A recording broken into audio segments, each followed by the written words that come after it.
الحمد لله وكفى وسلام على عباده الذين اصطفى.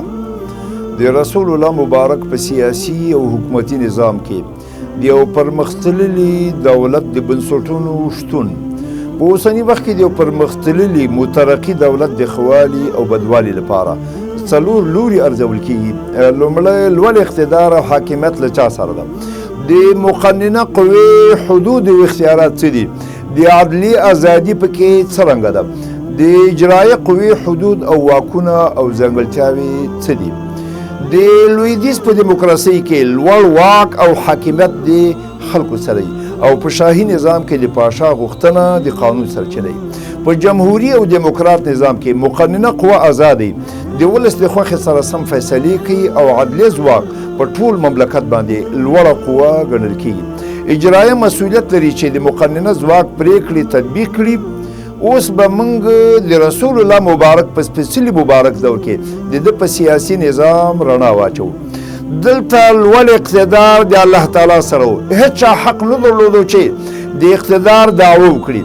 نبی کریم صلی الله علیه وسلم چې لومړی خبره د خلکو په ذهن کې کېنولې وه او د هغې لپاره یې کوښښ کاوه هغه دا وه چې دغه ټول ملک د الله تعالی ده. له الله تعالی نه پرته هېڅوک د حاکمیت او لوړ اقتدار څښتنان نه دي. په قرآن عظیم الشان کې په دې هکله ګڼ شمېر نصوص دي. د اسلام د سیاسي او حکومتي نظام بنسټ د الله تعالی په حاکمیت ښودل شوی. په قرآن کریم کې د رب کلمه په ګڼو ځایونو کې ذکر شوې. د رب معنا حاکم او واکمن ته هم وایي. اسلامي حکومت تیوکراسي د نصرانیت د مذهبي مشرانو حکومت نه ده چې د هغوی هوا او هوس د قانون سرچینه اوسیږي. د لویدیځ وګړي انساني عقل د هدایت محور بولي. کلیسایي مذهبي مشران یوازې خپلې غوښتنې او فرامین د قانون سرچینه بولي، عقل له پامه غورځوي.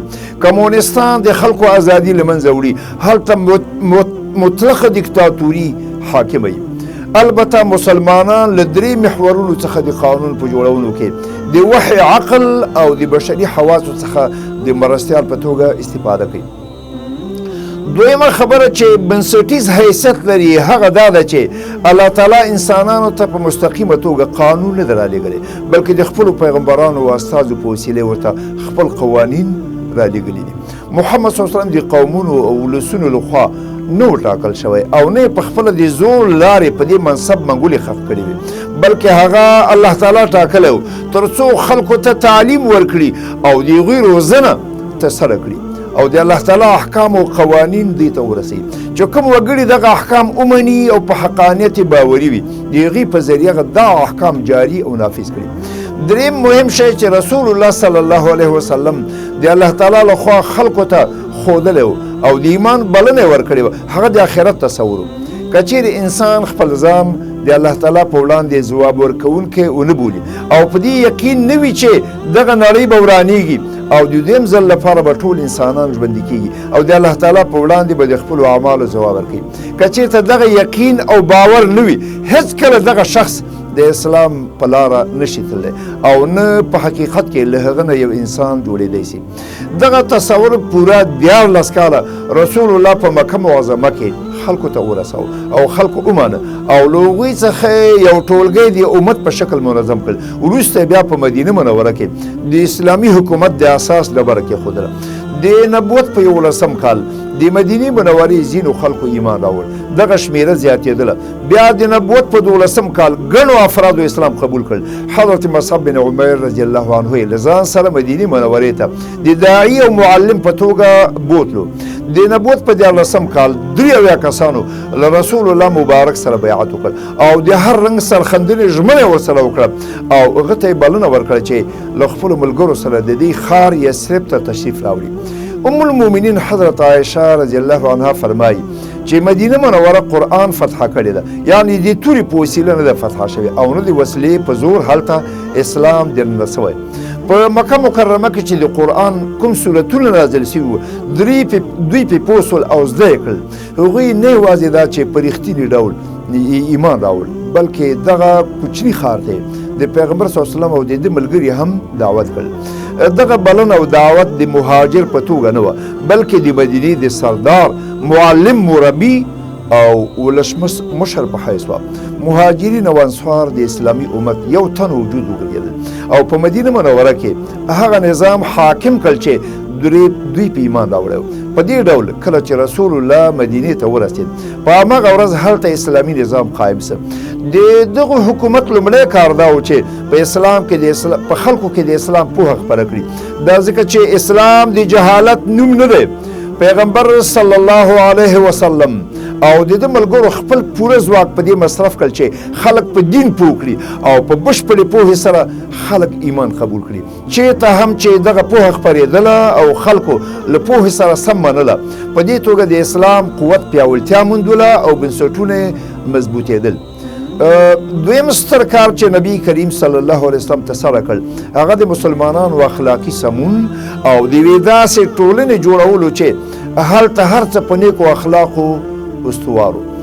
هر یو حکومتي نظام او سیستم که هر څومره پرمختللی او قوانین څومره ښایسته او مادي ژوند یې پراخه ولولي چې د اساس ډبره یې په لوړو اخلاقو نه وي ټینګه شوې او نه یې چلوونکي د لوړو اخلاقو او لوړ کرکټر سیرت او ایمان څښتناني، دغه نظام او حکومت به هیڅکله د بري ته پړاوه ونه رسېږي. له همدغه امله پیغمبر صلی الله علیه وسلم د ایمان له دعوت او د دیني علم خپرولو وروسته زیات زور تزکیې او د زړونو سپېڅلتیا ته ورکړ او همدغه کار د دې نظام فطري غوښتنه وه چې د خلکو اخلاقي چلند د هغه نظام سره سم او برابر وي چې د الله پیغمبر له ځان سره راوړی.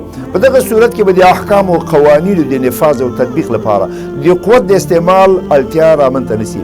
بس چې دومره خبره به اوس وه چې پلانی کار د الله تعالی امر او حکم ده او له پلانکي شي څخه یې منع فرمایلې ده، له هغه نه وروسته به خلکو په خپله هغه فرمان تطبیقولو.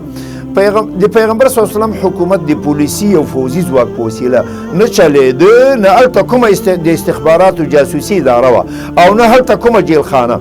هیڅکله د دې خبرې سوال نه پیدا کېده چې د رسول الله مبارک له خولې دې یوه خبره راوځي او هغه دې بیا تطبیق نسي او خلک دې ورڅخه سرغړونه وکړي. د الله جل جلاله او رسول الله صلی الله علیه وسلم څخه به چې کوم فرمان صادرېده هغه به جاري کېده او د عمل جامه به یې اغوستله. د دې حقیقت ګڼ مثالونه دي. په مدینه منوره کې چې کله د شرابو د بندیز حکم نازل سو او د خلکو غوږونو ته ورسېده هغه مهال په مدینه منوره کې د شرابو ویالې وبهېدلې چې چا هغه مهال څښلي وو په خپلې ستوني کې ګوتې واچولې او بېرته یې راوګرځول. داسې بندیز په انساني تاریخ کې ساری نه لري. دا ځکه چې د اسلام نظام او قانون د کائناتو د څښتن له لورې راغلی. د مؤمنانو په زړونو کې ستر هیبت او جلال پروت ده. د اسلامي قانون منل او ورته د اطاعت سر ایښودل په اختیاري توګه د زړونو د تل څخه نمایندګي کوي او د ایمان او عقیدې په اساس صورت نیسي. خو پر عکس وضعي د بشر په لاس جوړ شوي قوانین د خلکو په زړونو کې د نفوذ څخه برخمن نه دي، له همدې کبله چې خلکو ته فرصت په لاس ورسي په مخالفت یې لاس پورې کړي. دا ځکه چې د اسلام په څیر پکې اجرایي تضمینات په سترګو نه ښکاري. موږ به د خپلې مدعا د ثبوت لپاره د امریکا په متحده ایالاتو کې د شرابو د بندیز قانون د مثال په توګه وړاندې کړو. په 1960 میلادي کال د امریکا د متحده ایالاتو ولسي جرګې په قانوني ډول د شرابو د څښلو بندیز اعلان کړ. په 1913 میلادي کال پورې پایښت وکړ. د رسالو، فلمونو او ډرامو په وسیله د شرابو زیانونه خلکو ته برمن کړل. 10 کاله په مسلسل ډول په دې لار کې تبلیغات وکړل. 65 میلیونه ډالر په دې تبلیغاتو ولګول. د 1960 میلادي کال نه تر 1913 میلادي کال پورې ګڼ عسکر د قانون په نافذولو کې مړه شول. 15 لکه قانوني مجرمان زندان ته واچول شول. 1.5 میلیون د قانون مخالفو کسانو جریمه ورکړه. 400 میلیونه ډالر جریمه ترلاسه شوه. داسې فکر باید څوک ونه کړي چې د شرابو په بندیز سره نور جرائم و مفاسد له منځه تللي وي. زنا، لواطت، قمار، وزنه، غلا، لوټ او تالان همغسې جاري وو. امریکایي ملت د شرابو د بندیز قانون منلی و، مګر د شرابو د بندیز قانون تش د کاغذ په مخ نه په عمل کې. هلته پټ 8,000 د شرابو څښلو مرکزونه جوړ شول. په ټولو کلو قریجاتو کې د شرابو جوړولو رواج وموند. په پای کې عالی شورا اعلان وکړ چې د شرابو د څښلو کار له پخوا نه زیات شوی. بالاخره په 1933 میلادي کال د شرابو د بندیز قانون بیرته لغوه اعلان شو. په نتیجه کې د قانون احترام له منځه لاړ. په ټولنه کې د سرغړونې حالت رامنځته شو. رنځونه او وژنې لا نورې زیاتې شوې. حضرت انس وایي چې په عرب قوم کې د شرابو پرېښودل له ټولو کارونو څخه سخته چاره وه. خو کوم وخت چې د مائدې صورت نازل شو بیا چا شراب شونډو ته نه دي وړي. هلته د شرابو په منع کولو کې نه تبلیغات او خپرونې وسوې او نه پولیسي ځواک ته څه اړه پیدا شوه، بلکې د الله جل عظمته هیبت او جلال په زړونو کې پروت و. د خلکو د زړه په خوښه الهي حکم ته سرونه ښکته کړل ځکه چې ایمان یې جوړ. سبحانک اللهم وبحمدک اشهد ان لا اله الا